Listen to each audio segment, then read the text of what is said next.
you very much.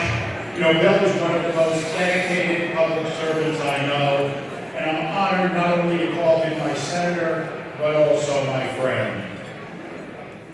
So let me start with a question. Can you all hear me?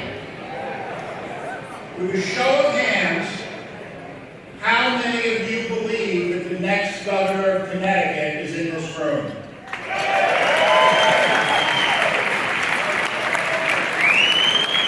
How many of you think that there is a future congressman here? Okay, you've done well so far. Now this is my favorite question. Do you think that Barack Obama has been a disaster for America and the world?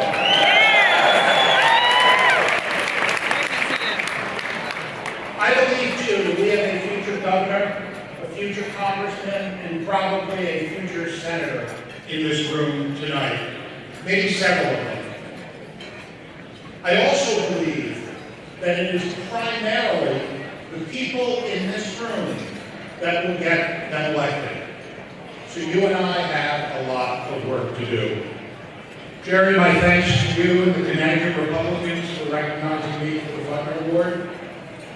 And I'm delighted, and I know all of you, that Jeb is with us tonight. And Jeb, is it okay to call you Jeb? Okay, I could call you 45 if you prefer.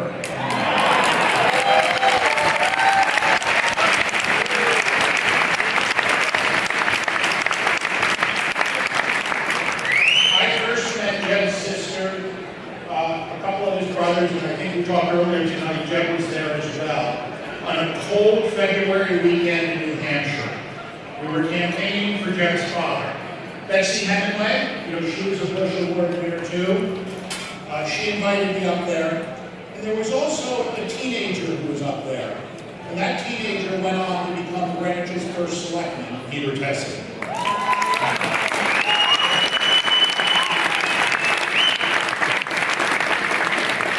We all painted signs together for a rally the next day with Jeb's dad.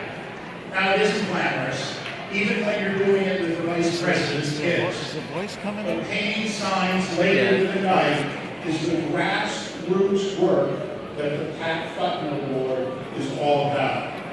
And I look around at all of you out there, and I look at how hard you all work, and how many years you have put into that endeavor to get our Republican message out to the grassroots. You've also earned this award probably 1,000 times over. I'm thrilled to have been involved in electing some of the most remarkable people I know as leaders. I know you agree with me. Republicans are right on the issues. But independent studies agree. That's a law, yes.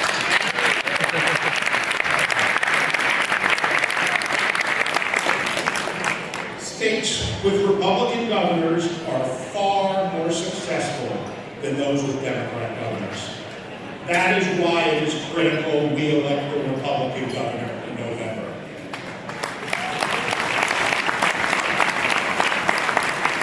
Can I just ask, aren't you tired of living in a state that is last in everything but college basketball? So I'm going to leave you tonight with a little vignette. I know we've all heard it before. If you're not a Democrat when you're young, you have no heart. And if you're not a Republican when you're older, you have no brain. The problem is that is not correct.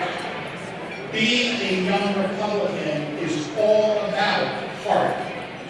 And the fact that this idea that Republicans are somehow heartless has become generally accepted and hinders our building of the party with our youth. You and I, we've got to challenge that premise. Think about it for a minute.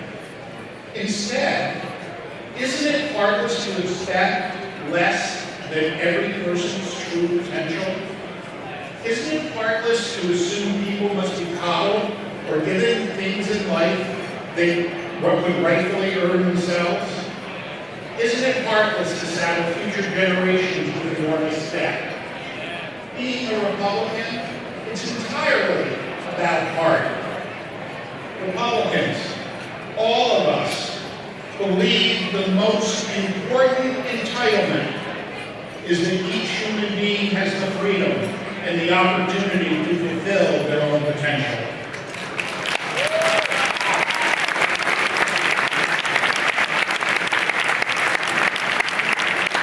I am proud of this Republican Party. I am proud to have worked with so many of you at the grassroots level, and I thank you, Jerry, so much for this recognition.